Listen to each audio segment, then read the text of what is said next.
Hey guys, what's up? Stock Retail coming back to you on another beautiful fall Sunday here in Oregon. Perfect weather. Sun is out, but it's kind of getting cooler. Love these days. I was taking a look this morning as I was just kind of having my morning coffee at some numbers, and it just suddenly was like, oh my gosh, I have to share this. So actually, at first, I started writing a tweet or a post, and I thought, you know what, it's worth just talking through. And then I kind of looked at a few bits of information that are just really worth showing you that, frankly, the thesis has been completely proven. And then also, we're just going to talk a little bit about an update on the shorts on AMC and where we sit and what's going on. The reason I'm showing Wicked, if you hadn't seen, before we kind of get into this today, Fandango had come out last week. So the first day pre sales of Wicked were number two for the whole year so far, only behind Deadpool and Wolverine. You know how big that was. Adam had posted, I think the total number of people who've ever seen the Broadway play is like 250 million. I'm sure there's some double dipping there. You know, if one person saw it 10 times, they count as 10 people there. But nonetheless, it's a lot of people that have seen that play, and some percentage of them will see the movie. And then you see what I've highlighted here also from Fandango, that not only was Wicked one of the top pre-sellers of all of this year, it's the number three top pre-seller for a PG rated movie of all time. So that's just phenomenal. I expect big things from this movie, even bigger maybe than, if you'd seen my Q4 forecast. I've brought my numbers up for Wicked based on just this alone. That's some pretty big hype there. So as for AMC, what I was looking at is I took a look at it. I just suddenly was noticing, I've told you guys, I keep a spreadsheet all the way back to 2018, and I was kind of looking at, I just wanted to know, all right, for 2019, so the year before COVID hit, the year before lockdowns, what were the first three quarters at the box office? Because we finished three quarters of the box office of actuals this year. And then what were the first three quarters of AMC's earnings at the bottom line? And I suddenly realized, holy cow, this tells a heck of a story, which is the same thesis I've been telling you guys all along. But as you see it different ways and through different lenses, you just get more and more confidence and more contextual understanding of what is really happening and why the media and the shorts are trying to misdirect you so that you don't realize what's happening. So I'm just here to continue to show you that through different angles until everyone really understands the full picture. So if you just look, and that's what I'm showing you here, on the left, this bar is the box office, the first three quarters of 2019, the domestic box office. You can see it was 8.5 million just in those three quarters. And then on the right, you can see, this year, the first three quarters was down from 2019 significantly. In fact, that's this first bullet here. The box office, these three quarters compared to 2019, down $2.25 billion, or down almost 30%. Well, we had the strike, right? So the strike hit the first three quarters, the first two quarters especially, and then we kind of rounded into a better quarter. So for the box office, those are actual numbers. There's no forecast in that. We know first three quarters of 2019 were 2.25 billion, or more than that, 2.265 billion dollars higher than the three quarters we just finished at the box office. But here's what's just mind blowing. If you take my forecast for Q3, many of you know how accurate I've been and that I don't hype that stuff. Doesn't mean I can't be wrong, but at least I try to be real. And then, the first two quarters of AMC, we have earnings reports. So first two actuals, third quarter forecast on the earnings. So that's this orange line. Now look at, if the box office from 2019 compared to what we just finished because of strike impacts is way down, right? But yet earnings is way up. Look at the earnings. Back then, AMC, so that's, you want to use this right axis. This is two axes here, one for the box office, one for the earnings. So on that $8.5 billion for three quarters, back in 2019, AMC had lost $135 million. You guys know, if you follow me long enough, there's a lot of non-cash stuff in there, so that doesn't actually mean a cash loss. There's depreciation and amortization. There could be impairment. There's different things in there that are not cash expenses, so that's a very different story. And back then, AMC had expanded quite a bit and I think had some high depreciation.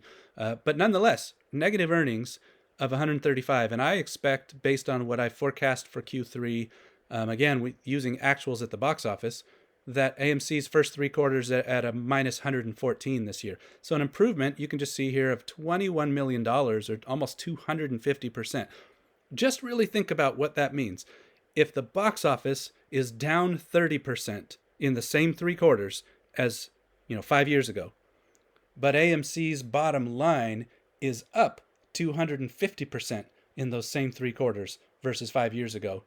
Then it's just so obvious what's going to happen when the box office recovers, where AMC is going. And so just anytime shorts hit you, just plot, bring out something like this that says, hey, so that we're more profitable on a way depressed box office. What do you think happens as the box office recovers? And you guys all know that if you followed me. That's not new, but this was just a new view of that. And so I wanted to show that to you because it's just so in your face that you lose $2.25 billion of domestic box office. And, think about what that means globally then too. And yet earnings are better than 3 years ago. And so it's just really, really clear that the thesis is true. But we don't want to stop there. So let's look at a couple other things. So if you just look at Q3, not those whole 3 quarters, because we had a pretty big strike impact. Just looking at Q3 in 2019, that was 2.8 billion at the box office. We just finished not quite 2.7, so 2.66. So about $150 million difference, give or take. About 148, but I'll just call that $150 million. And you can see in 2019, AMC lost almost $150 million, whereas in 2024, I'm looking at a gain at the bottom line, a positive earnings of $80 million. That is a huge, huge swing on just Q3 and tells you how radically different this business is than it was in 2019, and honestly tells you how profitable we're about to be.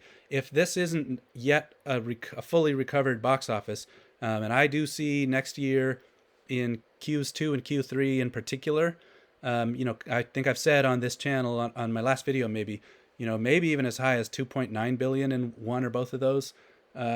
Imagine the level of profits AMC starts to achieve as we continue to pay down debt, as we continue to grow popcorn and candy and maybe distribution, and who knows, maybe even beer and wine by then.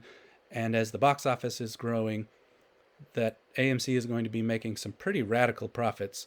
And it's not that far off. We're just around the corner.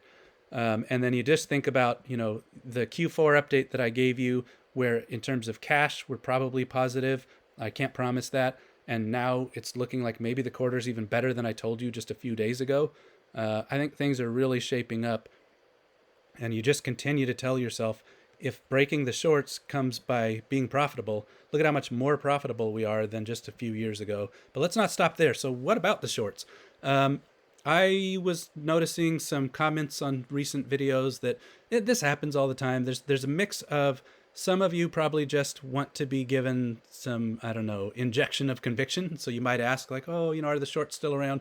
Some are trying to sway sentiment and be negative and kind of hint that the shorts, have covered or something, which is absolutely ridiculous. So look at the short interest. This was as of 9:30. I would not be surprised to find out it's higher. We've seen just day after day after day of sort of 45-degree downward price movement. That almost always tells me there's a sort of a short ladder attack. Combination of that and wash sales and some different things and parking orders. We know all the different things they do to us. But, even just as of the end of September, there were 57 million shares short, according to Fintel, according to the NYSE. And you can see on Fintel, that's showing 8.5 days to cover almost. That's an insane level of days to cover, which basically is just sort of a little bit of a signal. The higher that number is, a little bit more squeezy in terms of the exit to get out and how long it would take based on volumes. But we also know volumes can swing pretty quickly, especially when the algos pick up. So don't let anybody tell you shorts have covered. I mean, this is as of the last reporting date that there were 57 million shares short. And notice this note at the bottom. This is not taking into consideration any of the sort of hidden activity in derivatives, anything going on with the tokens that hasn't been cleaned up, anything with FTDs and the obligations warehouse, internalizers, dark pools, all the times that shorts get misreported as longs and don't end up getting counted. I'm just showing you the sort of, remember, shorts are self-reported. I'm showing you the self-reported number. So this is tip of the iceberg, in my opinion. What you don't see under the surface is obviously a whole lot more. And so no, the shorts have not covered. So, I'm showing you, hey, we're getting way more profitable. We've got great things coming, continue to set records. Meanwhile, for this quarter specifically, also way more profitable. So the thesis is just completely proven and sort of nailed to the church doors That's kind of an insider reference. But and meanwhile, the shorts are still in heavy. So what does that tell you? But let's actually, before I go there, one more thing. And I just want you to, as I show you this, think about, does this sound like the behavior of a winner, or does it sound like someone who is kind of in desperate straits? Citadel Securities, this just came out this last week. They were fined. Frankly, the fine is ridiculous, right? So I think it's okay to have a little bit of anger towards FINRA, towards the SEC, any regulatory bodies. FINRA was the one who sent this fine. I think it was maybe even only $1 million, something ridiculous, like just a tiny little slap on the wrist. And so that's pathetic. But look at the scoreboard of what's going on. Citadel Securities failed to timely or accurately report data for tens of billions of equity and option order events. Tens of billions of orders not correctly reported. And so I want to kind of show you sort of in terms of, think about like high frequency trading. And so I just was like doing some math real quick. I was like, man, tens of billions. So say you call that like 30 billion, tens, right? We got to have multiple tens of billions. So whether you want to call that 20 or 30, I just use 30. And I was like, how many minutes are there even in a trading day? If you go from like pre-market all the way to after hours, how many minutes in a trading day? And then, all right, how many seconds are in a trading day? And how many trades would this have to be? Because then if the markets are only open 5 days a week, so how many trading days are there in a year? And oh, wait, there's a bunch of holidays, so let's take those out. So like how many trading days and then trading minutes and then thinking about trading seconds are there in a year? And this was over the last 4 years. You can see from June to August, 2020 to 2024, tens of billions incorrectly reported. So just think about this for a minute. And I'm going to come back to high frequency trading and why I'm thinking about that. But think about all you know of high frequency trading, something called wash sales, spoofing. I'm calling it penny walks. I'll come back to that. I had talked about that sort of 45-degree downward angle on price action. So consider in the 4 years to hit like 30 billion, this tens of billions of trades, even if you were failing to report 100% of your trades. In other words, these are the 30 billion that weren't reported correctly.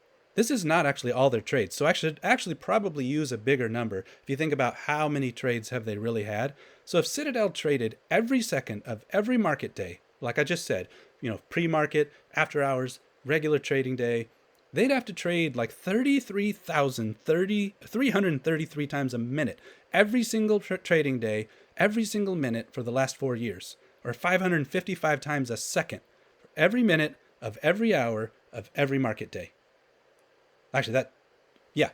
So just think about how insane that is for a minute. Hit a button 555 times. Now, per second. Try to hit a button 555 times in a second, every single day, every single minute of every single trading day for 4 years. Your finger's going to fall off. And you can't do that anyway. 1 second goes by. Maybe you've clicked it 3-4 times. I don't know, if you're lucky. So, but then also we know that after hours and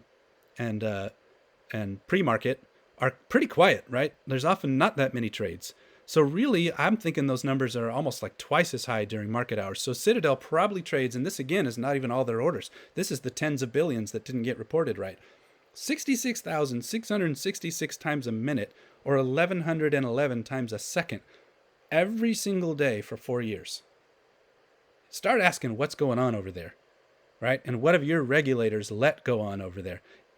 You can't do 1,111 trades a second for 4 straight years without high frequency trading, right? So these guys are doing nanosecond trading on you, and then they claim they're not front running, which is illegal. So remember, pay for order flow. These guys pay for your order flow, capture your orders, and front run and trade ahead of you. Yes, I'm making that allegation. It's something I believe.